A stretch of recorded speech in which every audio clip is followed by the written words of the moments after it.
परिषदेमध्ये आपल्या सगळ्यांचं मनापासून स्वागत। बघारी नेते जनाब संजय राऊत यांनी आज सकाळी पत्रकार परिषद घेऊन 1 नोव्हेंबरला उभाटा गट आणि महाविकास आघाडीच्या वतीने मोर्चा काढणार असल्याची माहिती दिली। खरं तर दोन भाऊ एकत्र येण्याचा प्रयत्न करतायत, परंतु त्यांच्या वाटा अजूनही भिन्न आहेत, त्यांच्या वाटा अजूनही वेगवेगळ्या आहेत।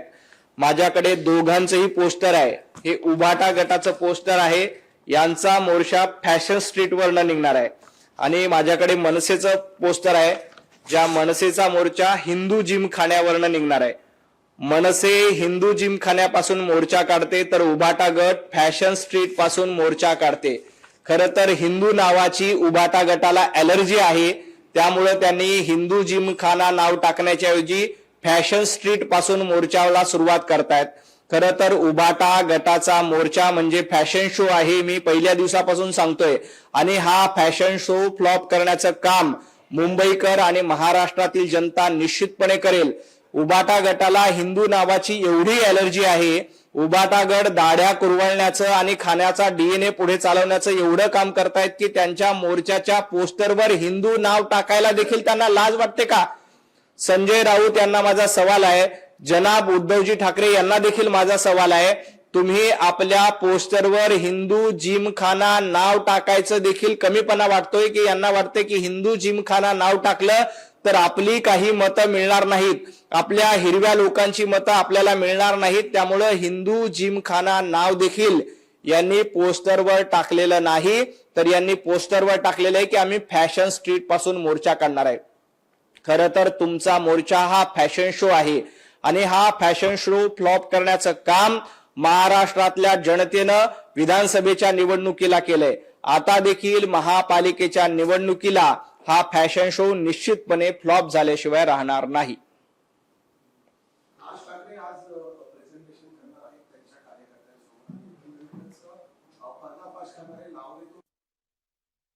काही ठिकाणी गडबड आहे, याबद्दल भारतीय जनता पार्टी देखील सुरुवातीपासून आवाज उठवते, त्यामुळे मतदार याद्यांचं पुनर्सर्वेक्षण झालं पाहिजे, SIR झालं पाहिजे, ही भारतीय जनता पार्टीची मागणी आहे। माझी सन्माननीय राज ठाकरे यांना एक विनंती आहे, तुम्ही उद्या महाविकास आघाडीच्या मोर्चामध्ये सहभागी होणार आहेत आणि आज पॉवर पॉइंट प्रेझेंटेशन देणार आहेत।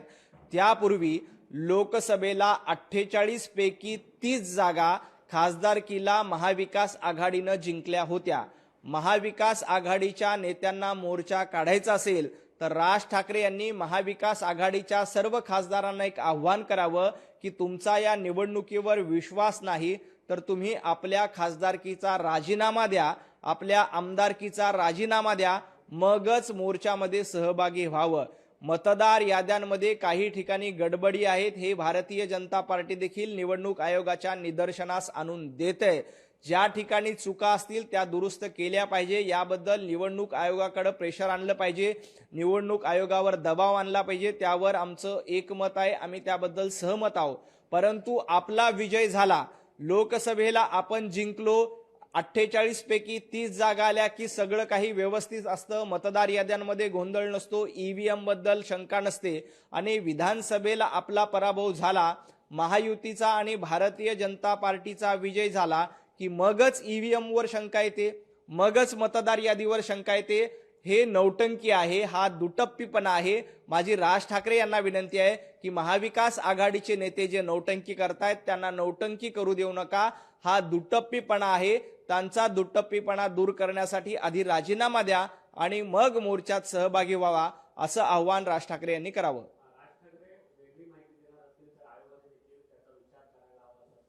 निश्चितपणे राज ठाकरेच काय, निवडणूक आयोगाबद्दल कोणाचीही तक्रार असेल तरी कायदेशीर मार्गाने आपण निवडणूक आयोगाकडे तक्रार करू शकतो आणि निवडणूक आयोगाने त्याची दखल घ्यायला भाग पडतं। पण झाले काय, राहुल गांधींपासून आदित्य ठाकरेपर्यंत पॉवर पॉइंट प्रेझेंटेशन मीडिया समोर देत आहेत, ते निवडणूक आयोगाकडे शपथपत्र देत नाहीत। राहुल गांधींना 3 महिन्यांपासून निवडणूक आयोगाने सांगितलं की तुम्ही शपथपत्रावर लिहून द्या, राहुल गांधी शपथपत्रावर लिहून देत नाहीत। देशाबाहेर जाऊन भारताची बदनामी करण्याचं काम राहुल गांधी करतायत। आदित्य ठाकरे हे देखील निवडणूक आयोगाकडे तक्रार करायला तयार नाहीत। वरळीमध्ये बसून पॉवर पॉइंट प्रेझेंटेशन देऊन काही होणार नाही। तुम्ही वरळीतल्या आपल्याच मतदारांना बोगस म्हणून वरळीकरांचा अपमान करण्याचं काम आदित्यजी ठाकरे करतायत। राहुल गांधी देशातले सर्वात मोठे पप्पू आहेत हे देशाने सिद्ध केलं। महाराष्ट्रातले पप्पू होण्याचं काम आदित्य ठाकरे यांनी करू नये एवढीच माझी त्यांना विनंती आहे।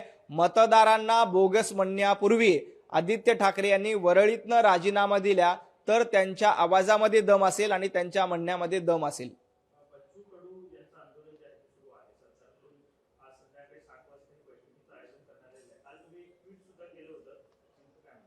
खरं तर बच्चू भाऊ कडू आणि मुख्यमंत्री देवाभाऊ यांची आज बैठक आहे। मला खात्री आहे की हे सरकार शेतकऱ्यांचं सरकार आहे। शेतकऱ्यांच्या आशीर्वादानं शेतकऱ्यांच्या मतदानानं हे सरकार सत्तेवर आलेलं आहे। त्यामुळे शेतकऱ्यांच्या पाठीशी देवाभाऊ निश्चितपणे उभे आहेत। आपल्याला कल्पना आहे की या दुष्काळामध्ये जवळपास 32,000 कोटी रुपयाची मदत शेतकऱ्यांच्या थेट अकाउंटवर देण्याचं काम राज्य सरकारच्या वतीने केलंय। आजपर्यंत जवळपास 10 कोटीची मदत झाली। येणाऱ्या आठवड्यामध्ये उर्वरित 11 कोटी आणि त्याच्या पुढची मदत शेतकऱ्यांच्या खात्यामध्ये थेट दिली जाईल। राहिला प्रश्न बच्चू कडू यांच्या आंदोलनाचा। बच्चू कडू यांनी आंदोलन करत असताना 1 दिवसाची परवानगी मागितली होती। त्याबद्दल आम्ही कुठल्याही सर्वसामान्य नागरिकांना त्रास देणार नाही असं देखील त्यांनी कोर्टात लिहून दिलं होतं। काल त्यांनी देवेंद्रजी फडणवीस यांच्यावर टीका केली की सरकार कोर्टाच्या आडून हे सगळं करते, तर सरकार कुठेही कोर्टात गेलं नाही। सर्वसामान्य नागरिकांना देखील माझी विनंती आहे की हे सरकार शेतकऱ्यांच्या सोबत आहे, शेतकऱ्यांच्या आशीर्वादानं आलेलं हे सरकार आहे। त्यामुळे आम्ही कुठेही कोर्टात गेलो नव्हतो। कोर्टाने स्वतःहून दखल घेतली, सुमोटो दखल घेतली आणि त्यानंतर 1 दिवसाचं आंदोलन नोटीस बजावण्यात आली। तरी देखील सरकारवर जर का टीका तुम्ही करणार असाल तर सरकार तुम्हाला सहकार्य करतं, सरकार तुमच्या सोबत आहे, सरकार तुमच्या आंदोलनासाठी चर्चा करण्यासाठी तयार आहे। देवेंद्रजी फडणवीस यांनी आंदोलनापूर्वी देखील बच्चू भाऊंना सांगितलं होतं की तुम्ही मुंबईत येऊन चर्चा करायला या, आम्ही तुमचं स्वागत करतो, चर्चा करू। बच्चू भाऊ त्या दिवशी चर्चेला आले नाहीत, आज ते चर्चेला येत आहेत। मला खात्री आहे बच्चू भाऊ आणि देवाभाऊ दोघ जण एकत्र बसून शेतकऱ्यांचा प्रश्न सोडवतील। आजपर्यंत काँग्रेसच्या राज्यामध्ये असतील किंवा शरद पवारांच्या सरकारच्या काळामध्ये शेतकऱ्यांना जेवढी मदत दिली नाही त्यापेक्षा जास्त मदत देवाभाऊंच्या 10 वर्षाच्या कारकिर्दीमध्ये शेतकऱ्यांना दिली आहे। आम्ही 2017 मध्ये 7/12 कोरा केला। आता देखील आमचं निवडणुकीच्या पूर्वी जे आश्वासन दिलं होतं ते 7/12 कोरा करण्याचं आश्वासन आम्ही निश्चितपणे पूर्ण करू, याबद्दल कुणाच्याही मनामध्ये शंका नाही। माझी आपल्या सर्वांच्या माध्यमातून बच्चू भाऊंना देखील विनंती आहे की आज संध्याकाळी तुम्ही मुख्यमंत्री आदरणीय देवेंद्रजी फडणवीस यांच्यासोबत चर्चा करतायत, या चर्चेतून निश्चितपणे मार्ग काढला जाईल, कारण हे शेतकऱ्यांचं सरकार आहे।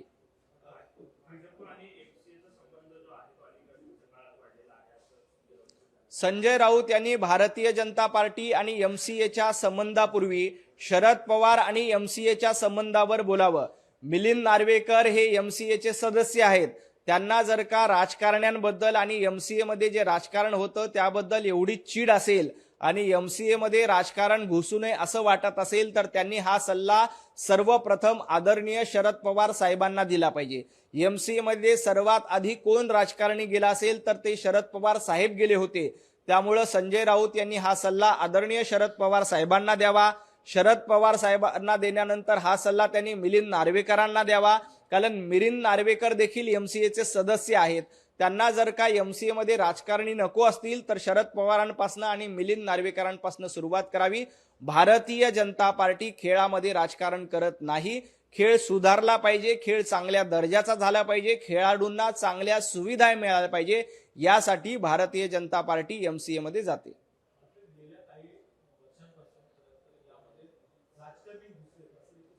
ना राजकारणी घुसले असतील तर त्यांनी हा सल्ला शरद पवारांना दिला पाहिजे।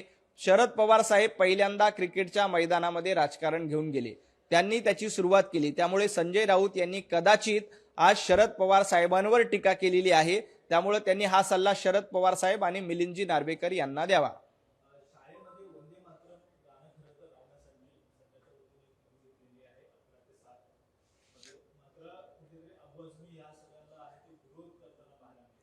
शाळेमध्ये वंदे मातरम सुरू होणार आहे आणि त्याबद्दल अबू आझमी यांना चीड येण्याचं काय कारण आहे? अगर इस देश में रहना होगा तो वंदे मातरम कहना होगा। माझं अबू आझमी यांना सांगायचंय की आपण या देशामध्ये राहतो, या मातृभूमीला वंदन करणं म्हणजे वंदे मातरम आहे. या देशामध्ये जर का तुम्हाला राहायचं असेल तर वंदे मातरम म्हणावंच लागेल. हा वंदे मातरम कुठल्या पक्षाचा नारा नाहीये. वंदे मातरम हा आपल्या भारत भूमीला वंदन करण्याचा नारा आहे. वेद मंत्राहून आम्हा वंदे वंदे मातरम अशा पद्धतीचं म्हणून आम्ही स्वातंत्र्य लढ्यामध्ये वंदे मातरमचा नारा देऊन इंग्रजांना सळो की पळो सोडून दिलं. इंग्रजांना बाहेर हाकलून लावण्यासाठी, देशाला स्वातंत्र्य मिळवण्यासाठी वंदे मातरमचा नारा क्रांतिकारकांनी, स्वातंत्र्य सैनिकांनी दिला होता. हा नारा कुठल्या पक्षाचा नाही, हा नारा देशाचा आहे आणि देशभक्तीचा आहे. त्यामुळं अबू आझमींना या देशामध्ये, महाराष्ट्रात राहायचं असेल तर वंदे मातरम म्हणावंच लागेल. भारत माता की जय म्हणावंच लागेल. तुम्हाला जर का वंदे मातरम आणि भारत माता की जयची ॲलर्जी असेल तर अबू आझमी यांनी खुशाल पाकिस्तानमध्ये जावं. अबू आझमीने खुशाल इतर देशामध्ये जाऊन राहावं. भारतात राहायचं असेल, महाराष्ट्रात राहायचं असेल तर वंदे मातरम म्हणावं लागेल. याबद्दल अजिबात शंका नाही.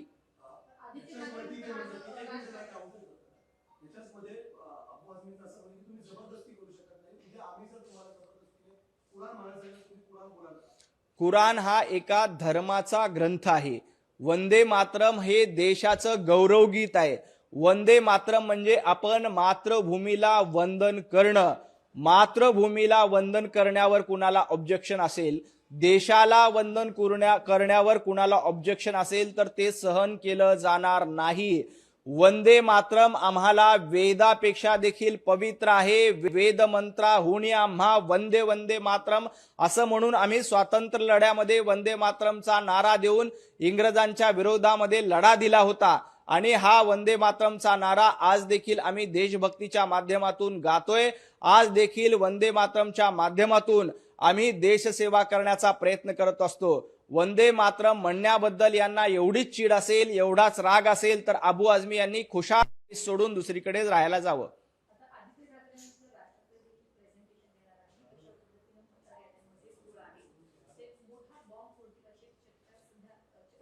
खरं तर राहुल गांधी यांनी देखील सांगितलं होतं की आम्ही हायड्रोजन बॉम्ब टाकू, अजून कुठला काय बॉम्ब टाकू, परंतु राहुल गांधी यांनी लवंगी देखील फोडता आली नाही.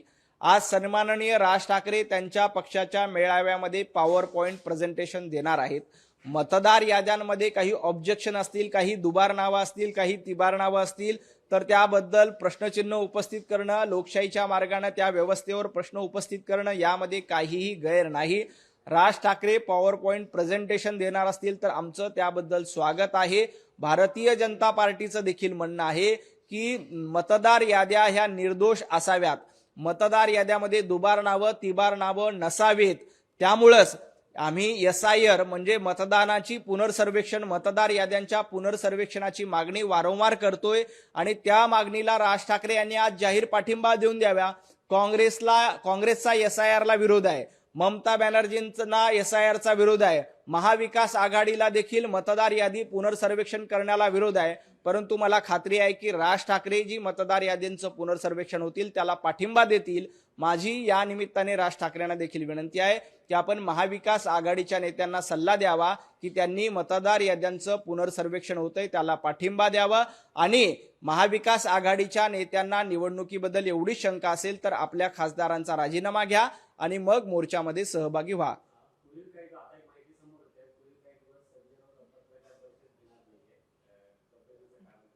संजय राऊत यांची प्रकृती सुधारित व्हावी, चांगली व्हावी याबद्दल आमच्या मनापासून शुभेच्छा आहेत. संजय राऊत यांची प्रकृती अस्वस्थ असेल तर त्यांनी नक्की काळजी घ्यावी. पत्रकार परिषद घेण्याच्या आधी आपली तब्येत महत्वाची असते. त्यामुळे संजय राऊत यांनी थोडीशी काळजी घेतली पाहिजे, आपल्या प्रकृतीची काळजी घ्यावी. संजय राऊत यांच्या प्रकृतीमध्ये तातडीनं सुधारणा व्हाव्यात यासाठी मी देखील देवाकडे प्रार्थना करेल. संजय राऊत या आजारातनं लवकरात लवकर बरे व्हावेत आणि पत्रकार परिषद घेण्यासाठी पुन्हा एकदा मैदानात यावेत यासाठी मी देवाकडे प्रार्थना करतो आणि त्यांना दीर्घायुष्य लाभो अशी प्रार्थना देवाकडे करतो.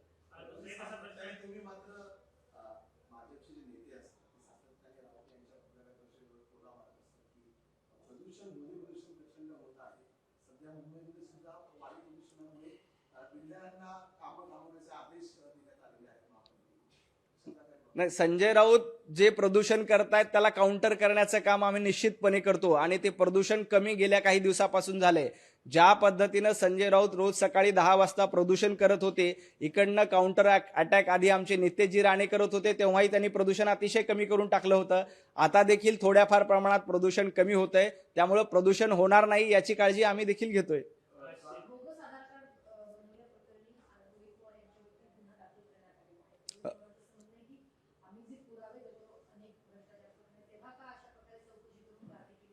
रोहित पवार यांनी देशाच्या यंत्रणेवर प्रश्नचिन्ह उपस्थित केलं होतं. आधार कार्ड हे कुठल्या पक्षाची यंत्रणा नाही, आधार कार्ड इथल्या देशाची व्यवस्था आहे आणि अशा पद्धतीनं बोगस आधार कार्ड काढून अशा पद्धतीचं प्रेझेंटेशन देण्याचं काम रोहित पवार यांनी केलं होतं आणि हा सगळ्यात मोठा गुन्हा आहे. आपण एखाद्या देशाच्या यंत्रणेशी छेडछाड करून बोगसगिरी करणं हा सगळ्यात मोठा गुन्हा आहे. त्यामुळेच रोहित पवार यांच्या विरोधात भारतीय जनता पार्टीचे आमचे पदाधिकारी धनंजयजी यांनी तक्रार दिली आणि त्यानंतर कलम 336(2), 336(3), 336(4), 337, 353(2), 66(c), 353(1)(b), 353(1)(c) भारतीय न्याय संहिता अर्थात BNSच्या अंतर्गत रोहित पवारजी यांच्यावर काल सायबरमध्ये गुन्हा दाखल झालेला आहे. ज्या पद्धतीनं अमेरिकेच्या राष्ट्राध्यक्षांचं बनावट बोगस कार्ड आधार कार्ड काढण्याचा प्रयत्न रोहित पवार यांनी केला, याच्या मागे नेमकं काय आहे? हा देशाच्या सुरक्षा यंत्रणेशी छेडछाडी करण्याचा प्रयत्न होता. त्यामुळं या प्रकरणाची चौकशी झाली पाहिजे. जर का यामध्ये रोहित पवार दोषी नसतील तर त्यांनी घाबरायचं कारण नाही. जर का यामध्ये रोहित पवार दोषी असतील तर निश्चितपणे त्यांच्यावर कारवाई झाली पाहिजे अशी आमची मागणी आहे.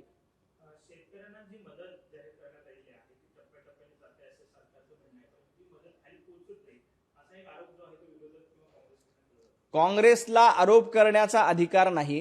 काँग्रेसनं संपूर्ण त्यांच्या हयातीमध्ये जेवढी मदत शेतकऱ्यांना दिली नाही त्यापेक्षा जास्त मदत देवाभाऊंनी मागच्या 10 वर्षामध्ये दिलेली आहे. शेतकऱ्यांना थेट खात्यामध्ये देखील मदत जाते. माझी या माध्यमातून आपल्याला देखील विनंती आहे, आपण गावागावामध्ये जाऊन शेतकऱ्यांचे बाईट्स घ्या, गावागावामध्ये जाऊन शेतकऱ्यांच्या प्रतिक्रिया घ्या. दिवाळीच्या पूर्वी अनेक शेतकऱ्यांच्या खात्यावर थेट मदत गेलेली आहे. दिवाळीच्या सुट्ट्यांमध्ये काही काळमध्ये ब्रेक लागला होता. आता पुन्हा एकदा ज्यांचं नुकसान झालंय त्या शेतकऱ्यांच्या थेट खात्यावर काँग्रेसनं सांगू नये. काँग्रेसच्या काळामध्ये राजीव गांधी असं म्हणत होते की मी 1 रुपया पाठवतो आणि सर्वसामान्य नागरिकांना फक्त 15 पैसे मिळतात. हा काँग्रेसचा कारभार होता. आज पंतप्रधान नरेंद्र मोदीजींचा कारभार आहे. मोदीजींनी 1 रुपया केंद्रातनं पाठवला की शेतकऱ्यांच्या खात्यात थेट जातात. कुठेही 15 पैसे कमी होत नाहीत, 10 पैसे कमी होत नाहीत. जेवढी मदत दिल्लीतनं येते तेवढी शेतकऱ्यांना जाते. जेवढी मदत राज्य सरकार करते तेवढी थेट शेतकऱ्यांच्या खात्यामध्ये जाते. त्यामुळे फक्त 15 पैसे शेतकऱ्यांना द्यायचे आणि 85 पैसे गिळंकृत करायचे हे काँग्रेसचं धोरण होतं. त्यांनी शेतकऱ्यांबद्दल बोलू नये.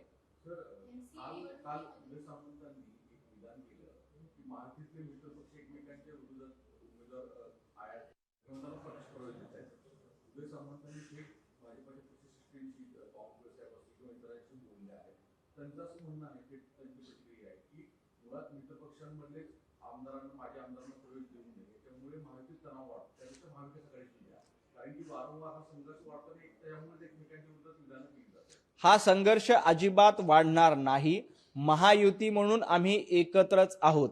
काही ठिकाणी त्या ठिकाणी स्थानिक पातळीवर काही नेत्यांना भारतीय जनता पार्टीशी जवळीक करावीशी वाटते, काही लोकांना भारतीय जनता पार्टीत प्रवेश करावासा वाटतो. आम्ही आमचा पक्ष वाढवतोय. आम्ही आमचा पक्ष वाढवत असताना तुमचे आत्ताचे पदाधिकारी किंवा आत्ता जे तुमचे आमदार आहेत त्यातल्या कुणालाही आम्ही घेतलेलं नाही. जे माजी आमदार आहेत ते भारतीय जनता पार्टीमध्ये येऊ इच्छितात त्यांना आम्ही सोबत घेतोय.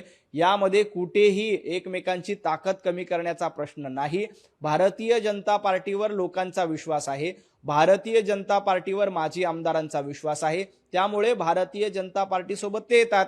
याच्या आधी आमचे देखील काही माजी आमदार तुमच्या पक्षामध्ये आले होते ना, म्हणजे एकनाथजी शिंदे यांच्या पक्षामध्ये आमचे काही माजी आमदार गेले होते. त्यांना वाटलं की एकनाथ शिंदे यांचा पक्ष आमच्यासाठी चांगला आहे तर त्या वेळेला तिकडे गेले.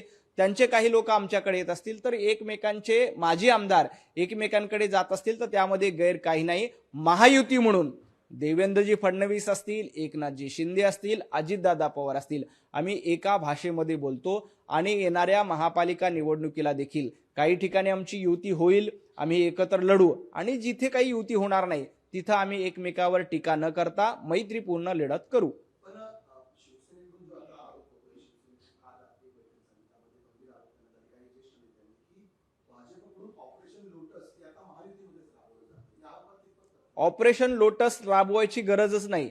ऑपरेशन लोटस राबवण्याचं काम महाराष्ट्रातल्या जनतेनं विधानसभेच्या निवडणुकीला केलेलं आहे. आपण बघतो की विधानसभेच्या निवडणुकीत महाराष्ट्राने भरभक्कमपणे भारतीय जनता पार्टी आणि महायुतीला मतदान केलेलं आहे. ऑपरेशन लोटस हे भारतीय जनता पार्टीचं ऑपरेशन नाही, तर या देशातल्या जनतेचं ऑपरेशन आहे. आणि पंतप्रधान नरेंद्र मोदीजी यांच्या 2047 साली विकसित भारत करण्याच्या संकल्पनाला कुणी पाठिंबा देत असेल तर त्याचं आम्ही निश्चितपणे स्वागत करतोय.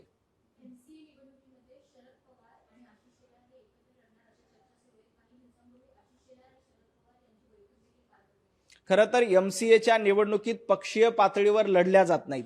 ह्या खेळाच्या मैदानामध्ये कुणीही राजकारण करत नाही. तिथं कुणीही पक्षचिन्ह घेऊन लढत नसतं. तिथं ना काँग्रेसचं पक्षचिन्ह असतं, ना भारतीय जनता पार्टीचं पक्षचिन्ह असतं, ना शरद पवार गटाचं पक्षचिन्ह असतं. सर्वजण एकत्र येऊन खेळाचा जास्तीत जास्त विकास करावा. त्या MCA मध्ये चांगल्यात चांगल्या सुधारणा कोण करू शकतं, कुणामध्ये ती क्षमता आहे, अशी लोक एकत्र येत असतात आणि ते एकत्र येणार असतील, राजकारण विरहित ती निवडणूक होणार असेल तर त्याचं निश्चितपणे स्वागत करायला हवं. अजित पवारांच्या बिलमध्ये स्वतः पालकमंत्री असताना काही डॉक्युमेंट्समध्ये फेरफार करून मोठ्या प्रमाणामध्ये गैरव्यवहार केल्याचा उपयोग झालेला आहे. आता प्रश्न उपस्थित राहतो की भले अजित पवारांच्या बाबतीत झाला तरी तिथं कायदा व सुव्यवस्था गृह मंत्रालय आणि मुख्यमंत्र्यांवर भाजपावर टीका होताना नाही, तुम्हाला कल्पना असेल की याच्या आधी आमचे आमदार आदरणीय प्रसादजी लाड यांच्याही लेटर हेडचा मिसयूज करून बीड जिल्ह्यामध्येच काही निधी लाटण्याचा प्रयत्न केला होता. ही बाब उघड झाल्यानंतर तातडीनं त्याच्यावर कारवाई करण्यात आली. आता देखील सन्माननीय अजित पवार यांच्या लेटर हेडचा मिसयूज करून काही निधी वळवण्याचा प्रयत्न झाला असेल तर निश्चितपणे कुणालाही सोडलं जाणार नाही. अशा पद्धतीनं फोर्जरी करणारे, अशा पद्धतीनं बोगसगिरी करणारे जो कोणी असतील, म्हणजे ते कुठल्याही पक्षाच्या मध्ये असतील, तर त्याच्यावर निश्चितपणे कारवाई होईल. दोषीला सोडलं जाणार नाही. कुणाला? अकलूजमधील मोहिते पाटील यांच्या घरातील सदस्य जे आहेत ते भाजपच्या वाटेवर असल्याचं म्हटलं जातं. राम सातपुते यांच्यासोबत मुख्यमंत्र्यांची त्यांनी भेटही घेतली आहे. मोहिते पाटलांचे चिरंजीवच भारतीय जनता पार्टीच्या सोबत आहेत. त्यामुळं मोहिते पाटील घराणं, रणजित पाटील हे आमच्या सोबत आहेत. त्यामुळं भारतीय जनता पार्टीची ताकद ही त्या मतदारसंघामध्ये अतिशय मोठी आहे. भारतीय जनता पार्टी परंपरागत त्या ठिकाणी मोठी आहे. त्यामुळं हा कोणाला धक्का नाही. स्वतः त्यांचे चिरंजीवच आमच्या पक्षामध्ये आहेत. प्रवीण तायडेंनी मागणी केली की बच्चू कडूंनी 72 एकर परिसरात मोठ्या प्रमाणामध्ये महाल उभा केला आहे आणि याची उच्चस्तरीय चौकशी करावी. भाजपचे आमदार अशा स्वरूपाची मागणी काल 2 दिवसापूर्वी त्यांनी सांगितली की बच्चू कडू जर काही ज्या वेगळ्या स्वरूपाचे विचार टाकलेल्या संघटना आहेत त्यांचा वापर करून आंदोलन केली जात आहेत वगैरे. नाही, आज बच्चू कडू आणि मुख्यमंत्री देवेंद्रजी फडणवीस यांची या शेतकऱ्यांच्या आंदोलनावर चर्चा होणार आहे. शेतकऱ्यांना कर्जमाफी मिळाली पाहिजे, शेतकऱ्यांना दिलासा मिळाला पाहिजे, याबद्दल आमचं एकमत आहे आणि त्याबद्दल कुणालाही शंका नाही. बच्चू कडू यांच्या विरोधात काही तक्रार भारतीय जनता पार्टीकडनं केली असेल तर निश्चितपणे त्याची चौकशी झाली पाहिजे. सामंतांच्या विभागामध्ये गेल्या काही कालावधीमध्ये अनेक राज्यातले आमदार आहेत की जे अनेक ठिकाणी निवडून आणायला प्रॉब्लेम क्रिएट करतात. त्याच्यामध्ये महायुतीचे आमदार आले. अशी माहिती मिळते की मुख्यमंत्र्यांनी या सगळ्या आमदारांना तरतुदी कुठल्याही परिस्थितीत राज्यात निवडून आले पाहिजे अशा स्वरूपाचा एक भूमिका आहे. सामंतांची ही भूमिका आहे. मग आडखाती सत्ताधारी बाकावरच्या आमदारांची का होती? नाही, महाराष्ट्रामध्ये उद्योग आले पाहिजे आणि उद्योग स्नेही धोरण महाराष्ट्राचं असलं पाहिजे. यासाठी सरकार आल्यापासून देवेंद्रजी फडणवीस सातत्यानं प्रयत्न करतायत. त्याचाच परिणाम म्हणून FDA मध्ये देशभरामध्ये कुठल्याही राज्यापेक्षा महाराष्ट्र पहिल्या क्रमांकावर. का? कारण देवाभाऊंनी असं उद्योग स्नेही धोरण केले की इथे जास्तीत जास्त गुंतवणूक आली पाहिजे. जास्तीत जास्त गुंतवणूक आली तर रोजगार निर्मिती होते आणि रोजगार निर्मिती झाली तर महाराष्ट्राचं राज्य ऑलरेडी प्रथम क्रमांकावर आहे, त्याची आणखी प्रगती होते. आपण 5 ट्रिलियन इकॉनॉमीकडे जातो आणि त्यात महाराष्ट्राचा वाटा मोठा असला पाहिजे. तो कधी होईल? असे उद्योग आपल्याकडे आले, फॉरेन डायरेक्ट इन्व्हेस्टमेंट आली तर हे शक्य आहे. त्यामुळे उद्योग स्नेही धोरण असलं पाहिजे. मध्ये जर का कोणी खोडा घालण्याचा प्रयत्न केला असेल तर निश्चितपणे त्यांना समजावून सांगितलं जातं की हे उद्योग हे जनतेच्या हितासाठी असतात, उद्योग रोजगार निर्मितीसाठी असतात, महाराष्ट्राच्या हितासाठी असतात. त्यामुळे उद्योग स्नेही धोरण असावं यासाठी देवाभाऊंचंही एकमत आहे आणि उदयजी सामंत यांचं देखील एकमत आहे.